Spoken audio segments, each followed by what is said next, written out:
Before you begin, wear work gloves to protect your hands. Have someone help you move the washer away from the wall. Unplug the power cord from the wall outlet. Turn off the water supply valves for the washer. Pull the drain hose out of the standpipe behind the washer.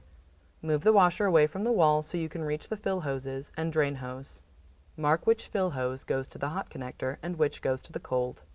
Using channel lock pliers, carefully loosen and remove both fill hoses.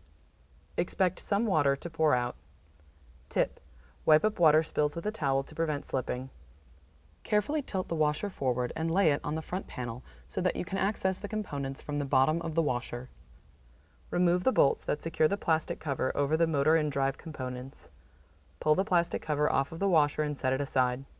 Release the locking tabs on the wire harness connection and pull the wire harness out of the connector on the shifter. Remove the 2 screws that attach the mode shifter to the base of the washer. Pull the shifter off of the washer base. Note the position of the shifter peg. Position the shifter peg on the new shifter in the same place as the previous shifter. Push the new shifter into place. Make sure the peg is properly inserted into the drive system linkage. Reinstall the mounting screws and tighten them firmly. Position the wire harness plug in the connector on the shifter and push it into place, making sure that the locking tabs snap into place. Position the plastic cover on the top of the motor and drive components. Line up the mounting holes and insert the mounting bolts. Tighten the bolts firmly. Carefully set the washer in an upright position and move it close enough to the fill hoses so that you can reconnect them.